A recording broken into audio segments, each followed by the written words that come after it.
چې آیا دوی زنانه ته هغه حقوق ورکوي او که د زنانه نه حقوق سلب کوي او زنانه محرومه کوي. واحد یو مذهب دی په دنیا کې چې دین اسلام دی چې زنانو ته هغه حقوق ورکړي دي پوره په پوره باندې.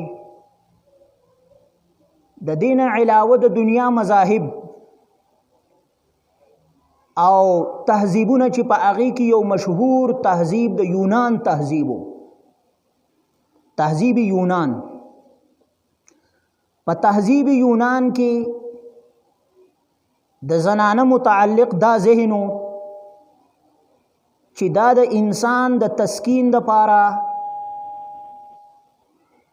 یو آله ده او د انسان د خوشالولو دپاره د مزي اغستلو دپاره دا یو ذریعه ده. نور د دې مثال د هغه زهریله ونې دی او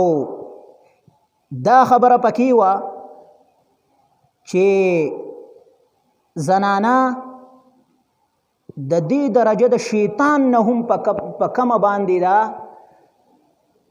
زنانه چې دی نه دا د شیطان نه هم زیاته ناپاکه ده. دا د یونان تهذیب نن هم د هغې فلسفې په دنیا کې مشهوري دي. په دغه تهذیب کې د زنانه متعلق دا ذهنو چې دا ښځه دا د شیطان نه په اخوا ناپاکه ده. سوچ وکړه چې د شیطان نه په اخوا ناپاک شي چې ابله سي. دا د یونان تهذیب او په هغې کې د ښځې دا مقام. په دویم نمبر باندې رومن تهذیب. رومن تهذیب چې و دا په یورپ کې دا د یو عظیم الشان تهذیب حامل یو قوم او په قانون سازی کې دوی داسې مشهور په دنیا کې لکه څنګه چې یونانیان دا په فلسفه کې هغه مشهور. نن هم هغه په دنیا کې مختلف ملکونه هغې دغه دا رومن تهذیب دا د ځان دپاره هغه سنگ بنیاد ګڼي چې کله دوی قانون سازی کوي نو په هغې کې رومن تهذیب دا خاص طور باندې هغه دوی خپل مخې ته ایږدي. اوس ګورو په دغه رومن تهذیب کې د ښځې څه مقام و. نو د دوی عقیده دا وه چې په ښځه کې په زنانه کې روح نشته. لکه څنګه چې هغه په دې سړي کې هغه روح دی که نه، دغه شانې د دوی عقیده دا ووي په زنانه کې هغه روح نشته. نو وی دا څه شی دی؟ وی دا د عذاب یو صورت دی. یعنی چې عذاب هغه نازلیږي نو د هغې مختلف شکلونه نو دا پکې د عذاب یو صورت دی چې هغه نازلیږي. دومره د نشلې درجې حیثیت دا به ورته هغه ورکو. او د واده نه وروستو به د ښځې داسې حیثیت و لکه څنګه چې د غلام هغه حیثیتي. غلام سړی ځان دپاره هغه د انساني همدردۍ نه علاوه ځان دپاره یې داسې استعمالی. اگر که ښه خلک چې وو هغوی به پکې دغه د انساني همدردۍ رعایت ساتلو، نورې به داسې استعمالو لکه څنګه چې انسان د ځان دپاره خپل څاروی هغه استعمالی. څوک د ده نه دا تپوس هغه نشي کولی وایي چې زما خپل څاروی دی چې څو سره هغه کوم. د هغه به خپل مرضي نه وه. د غلام چې دی نه د هغه به خپل مرضي نه وه، بس د ده مرضي به څه وه؟ د ده مرضي به هغه وه چې د ده د آقا مرضي وه. هغې ته به په حقیقت کې غلام وي چې د هغه به خپل څه دماغ نه و، خپل څه سوچ، خپل څه ذهن به هغه نه و، هغه نه شو استعمالولی. په هغې به پابندي وه. نو ښځې له هغه په دغه تهذیب کې داسې حیثیت هغه ورکړی شوی و چې د دې حیثیت د یو غلام دی. او زنانه چې دا په هیڅ یو عهده باندې هغه نشي فایز کېدی. که څنګه چې هغه زمونږ ملک هغه په مختلفو عهدو باندې فایز دي په نورو ملکونو کې دی وی چې هغه داسې نشي کېدی زنانه ته هغه عهده نشي ورکېدی بنیادی چې څومره حقوق د هغه ټولو حقوقونه زنانه محرومه وه دا هغه د رومن تهذیب صورتحال دی چې زنانه ته پکې دغه حق هغه میلاو په دریم نمبر باندې مشهور تهذیب په دنیا کې د فارس تهذیب وو فارس نه د فارس تهذیب وو یعنی ایرانی تهذیب دا په دنیا کې هغه مشهور وو او په دې کې چې دنه د خاندانی سیستم چې په اسلام کې او په مسلمانانو کې را روان دی دغه سیستم په دوی کې نه و خاندانی سیستم دا په دوی کې نه و نو څو بس دی کې هغه داسې ولکه څنګه چې حیوانات خپلو کې هغه پاتې کېږي په هغې کې د مور او د خور تمیز نه وي دغه شانتې د فارس تهذیب چې و نو په فارس په تهذیب کې هغه دغه فرق نه و بس کله به د یو انسان د واده ضرورت هغه پیښېده دا پکې نه و چې دا پکې هغه لور ده او دا پکې مور ده او دا پکې هغه ترور ده او دا پکې نه و په دوی کې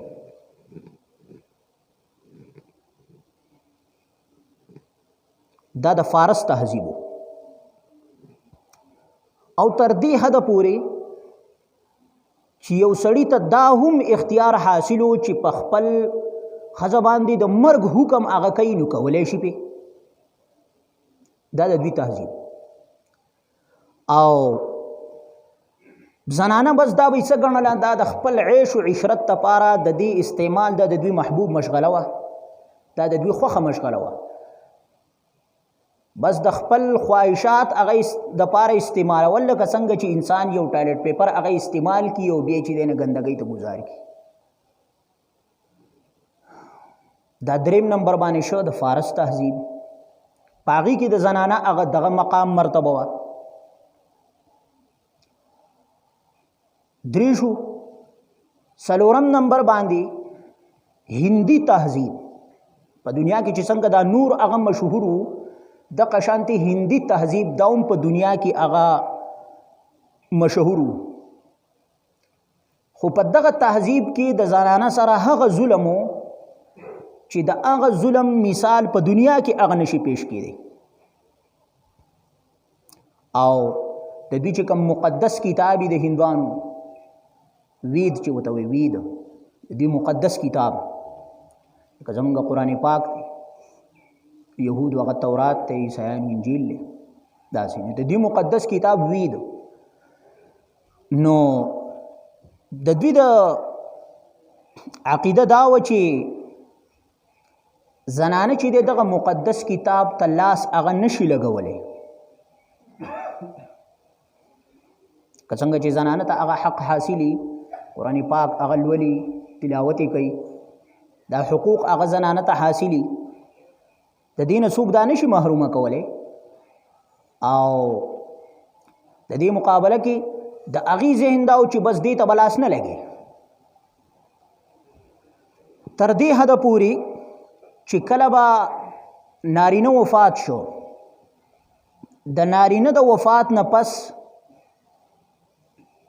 زنانه ته به هغه د ژوند حق حاصل نه و چونکې څنګه چې هغه دوی د خپل مړي هغه سیزي که نه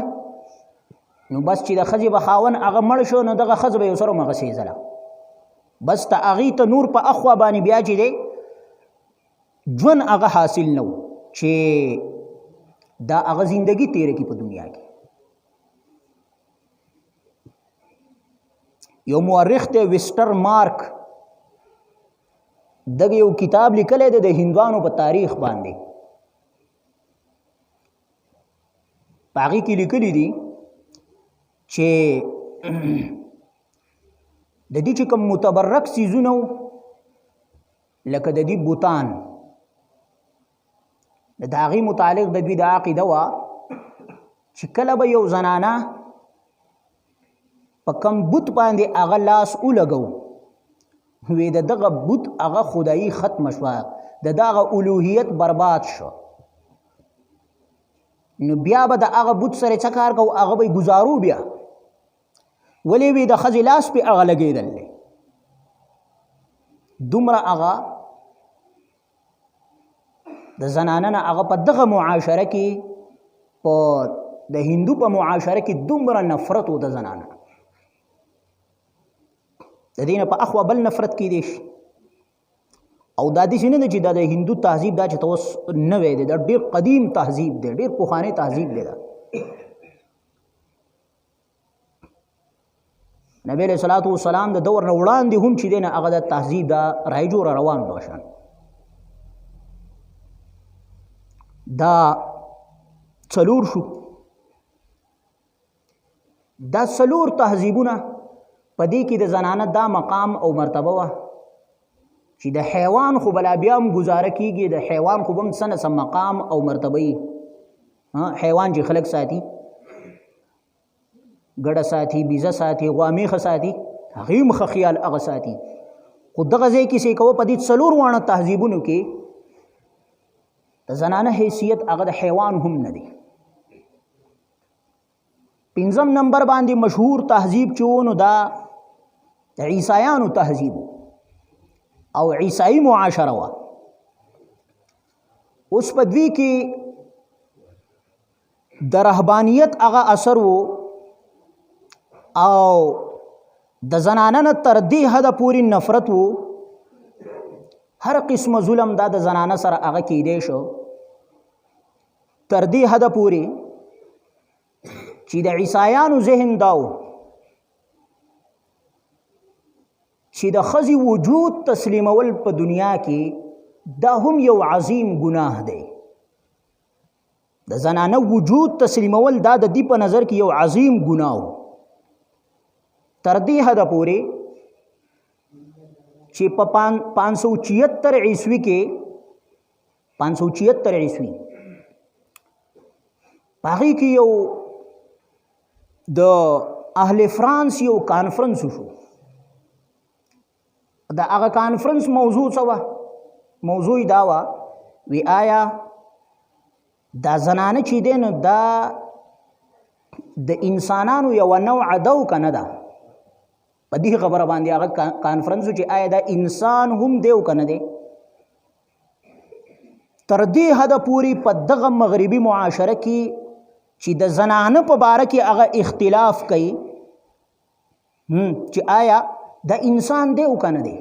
نو له ډېرو رایو خو پکې هغه دغه وي آیا په دې کې روح شته او که نشته یو رای پکې دا وي دا انسان د سره دی نو لکه څنګه چې عام حیوانات څاروي دي وي دغه شان دا هم یو څاروی دی وي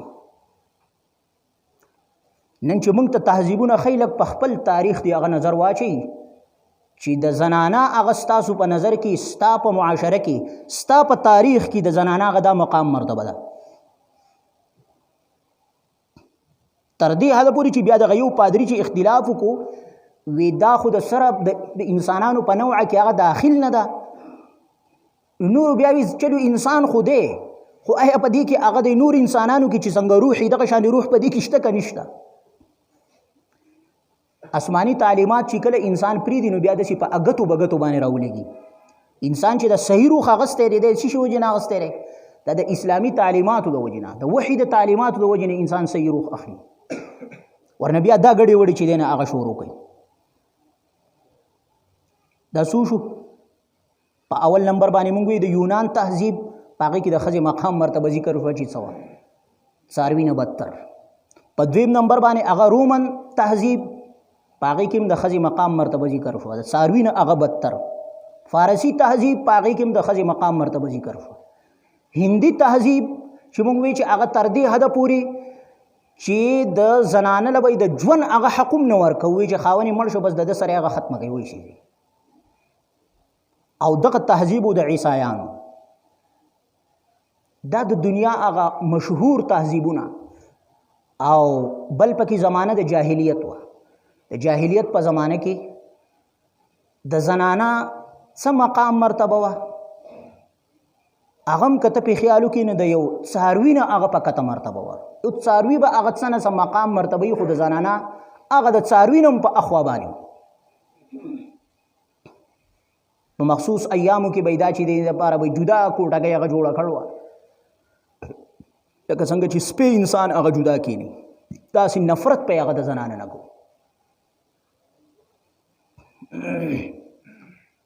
دا خو لا رستو خبره ده تر دې چې هغه د زنانه د پیدایش سره به یې هغې له د ژوند حق هم نه ورکو ژوندی به یې هغه دفن کوله دا د ښځې مقام مرتبه ده د دنیا په دغه مشهور تهذیبونو کې او داسې نه ده چې نن چې کوم چغې او نارې وهلی کېږي په دغه چغه او نارو کې چېرته دوی په رښتیا باندې دي او چې په دوی په معاشره کې نن هغه زنانه ته حقوق میلاو دي د دې په معاشره کې نن هم هغه زنانه ته حقوق نه دي میلاو د دوی چې کوم خپل دانشوران دي او خپل کوم لیکونکي مورخین چې دي هغې دا لیکلي دي چې د یورپ په معاشره کې یو سپی چې هغه په دغه باندې قتل شي په روډ باندې هغه قتل شي هلته قانون په حرکت کې راځي خو که یو سړی هغه د خپل ښځې سره هغه داسې ظلم هغه وکړي هلته قانون په حرکت کې نه راځي ټیک ته چې هغه اوس عام طور دی دنیا چې کله ولیده چې دا خو ډېر یو بیکاره تهذیب دی په خپله هم هغه تسلیم کړه چې داسې قسمه رویه د یو زنانه سره ته روا هغه ګڼې ستا ملک ترقي نشي کولی ته به هغه تنزل طرف ته ځي نو د اسلام هغه عکاسي څه نه څه هغه وکړه که څه نه څه د هغې د تهذیب او د هغې د کلچر د هغې د معاشرې څه نه څه هغه مخ په لاړی دی دا د څه شي د وجې نه دی دا د اسلامي تعلیماتو د وجې نه دی چې دغه اسلامي تعلیمات هغې ګوري چې انساني معاشره که په دنیا کې هم ترقي کوي دا تر هغه وخته پورې نشي کولی کم وخته پورې چې دغه د اسلام د تهذیب په حوالې سره چې کوم احکام دي چې دا په معاشره کې لاګو نشي د هغې خپل تهذیب دغه و چې بیان هغه وشو خو د دې ټولو په آخره کې اسلامي تهذیب هغه څه چې اسلام راغی د پیدایش د وخت نه زنانه له هغه څه حقوق ورکړي چې ماشومه کله پیدا شي د پیدایش په وخت کې ورته وی دا د الله تعالی یو رحمت ته پتا باندې وشو اوس ته سوچو که چې د مسلمان عقیده دا جوړه شوه چې زما د بچی زما کور ته راله دا زما دپاره یو نعمت او رحمت دی زما دپاره ته سوچو که چې د رحمت سره بیا د خلکو رویه څنګه وي د هغه وخت نه چې کوه زنانه ته کم حقوق میلاو دي او بیا یې فرمایل نبی علیه الصلاة والسلام حدیث دی چې من کانت له بنت د چا چې هغه یوه لور وي فأدبها فأحسن تأديبها هغې ته ادب وښودو په صحیح معنا ادب یې ورته وښودو او علمها فأحسن تعلیمها ښایسته تعلیم یې ورته هغه ورکړو نو پیغمبر علیه الصلاة والسلام فرمایي چې دا به د قیامت په ورځ باندې د ده او د اور ترمنځ هغه حجاب وي کانت له سترا وحجابا من النار دا زنانه دا لور به هغه د ده دپاره صحیح د قیامت په ورځ باندې سوچ وکړه چې ستا د یو مسلمان دا عقیده شوه دی به کم رویه د خپلې بچی سره هغه ساتي هلته شي کوه دا ذهن ورکړه بیا یې هغه دا ذهن ورکوي ګوره دا ستا بچی ده په تا باندې هغه د دې حقوق دي پلار ته جدا هغه حقوق متوجه کړو مور ته هغه جدا حقوق متوجه کړو بیا چې څه کوو دا ورو هغه رالویږي نو چار چاپیره یو جال هغه د دینه خور کو یو ته وایي ستا خور ده بل ته وایي ګوره ستا لور ده بل ته وایي ګوره ستا نوسی ده دا چې ورو لویږي د واده موقع هغه راځي بل ته وایي ګوره ستا ښځه ده بیا چې بچي هغه پیدا کېږي بل ته وایي ستا مور ده ته سوچ وکړه ټول د اول نه واله تر اخره پورې زنانۍ په حقوقو کې هغه بنده کړه یو موقع د زنانه دپاره داسې نشته دی چې د حقوقونه ازادی پلار هغه اته حقوق متوجه دي به خپل حقوق پې پوره کوي زوی ته هغه متوجه دي به خپل پوره کوي رور به هغه خپل مور خپل ته ماته ووایه چې خانداني سیستم فیملی سیستم کله د دې اسلامی معاشري چې کوم ورکړی دا ته پورته کا دا زنانه او په یو میخ او په یو خره کې فرق پاتې شو سیوا د دې نه چې دا به داسې په ولاړه باندې هغه ګرځي او هغې به په څلوري باندې ګرځي د دې نه علاوه څه فرق هغه ښکارېږي بیا هیڅ فرق دغه حقوق تر دې حده پورې چې بیا به د هغه خرې چې دی نه څه نه څه حقوق خو به هغه بیا یې ته به چې ماله بار وړي او دغه حقوق ته هغه تواله نه ته څه کوې د یو حیوان برابر کې هغه دا زنانه نو حقوق که هغه زنانه ته میلاو دي په دې زنانه له هم ځان پوه کول پکار دي په دې باندې نارینه له هم ځان پوه کول پکار دي چې حقوق زنانه ته صرف او صرف اسلام ورکړي دي زنانه که د ازادۍ چغې لګوي د ازادۍ معنی سیوا د دې نه هغه بل څه نه ده چې بس زه دې بربنډه شم او بهر ته دې روزم که حقوق دي نو حقوق خو اول نه هغه وخت کې تاله اسلام درکړي دي ته د یو قانون ناره هغه ولګوه په دې ملک کې وایه کم اسلام چې ماله کم حقوق راکړي هغه حقوق هغه ماله راکا د هغې دپاره په ملک کې هغه آیین لاګو کا آیین د خپو لاندې کومو قانون په 15 روپۍ خرڅومو دغه ټول قانون چې برابر شو الریډي ستا حقوق د اول نه موجود دي ته د چې حقوق هغه غواړي که ازادي وی نه ازادي دپاره به خامخا د هغې دپاره اسلام حدود هغه ښودلي لامحدود ازادي قومونو ته ورکول دا د انسانانو نه هغه په حقیقي معنا کې امام شاه ولی الله رحمت الله علیه فرمایي د خره جوړول دي د انسانانو نه ځکه که ته لامحدود ازادي هغه ورکا لامحدود ازادي چې د ازادي دپاره څه حد هغه نشته دی که ستا په جیب یو سړی ډاکه وهي پوه شوې تا قتل کوي ته به غږ نه کوې لامحدود ازادي ده دغه ځای کې خو ته په خپله باندې بیا هغه حد بندي کوې ته به چې نه ازادي خو داسې ازادي خو نه د هغې دپاره به څه حد خو هغه نو دغه شان که د ښځو ازادي ده د دغه ازادي دپاره به خامخا هغه حد یي که حد ولا هغه یو دا ده چې ته وله خپل حد مقرر کړي یو دا ده چې شریعت وله کوم حد هغه مقرر کړی نستا به څه ستا عقل خو پرون نو نن شته او سبا به بیا نه د انساني عقل ناقص عقل دی ناقص عقل چې کوم شی ایجاد کی دا ناقصي په نسبت ته هغې چې خالق کائنات خالق د عقول هغې ایجاد کی هغه کامل او مکمل نو به هر حال دغه یو څو تهذیبونه شپږ تهذیبونه تاریخي تسلسل کې هغه موږ بیان کړو چې ګوره د زنانه دغه حقوقو په دغه تهذیبونو کې مقام مرتبه صرف او صرف که زنانه ته ورکړه نه دا چا ورکړه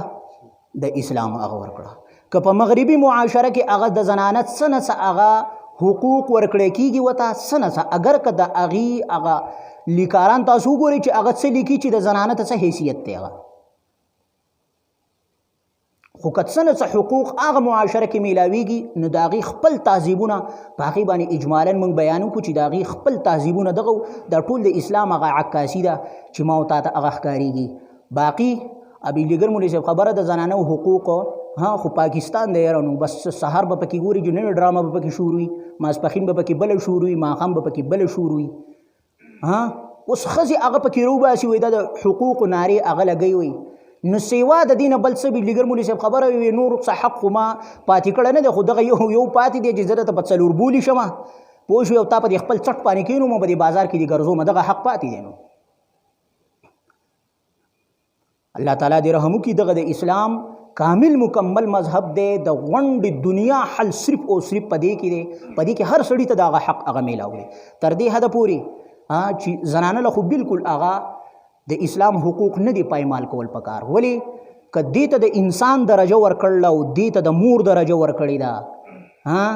او که دې ته د خور او د بچې هغه درجه ورکړله ده او د اسلام هغه ورکړله مغربي کلچر په هغې کې خو تا نه دام سلب کوي علامہ اقبال جو فرمایلی تہذیب فرنگی ہے اگر مرگ عمومت ہے حضرت انسان کے لیے اس کا ثمر موت چې زنانه هغه احترام د دې په موروالی کې دی چې ته موروالی هغه ختمه کا د زنانه احترام څه پاتې شو دا بیا عام د حیواناتو شان زندگی هغه تیری او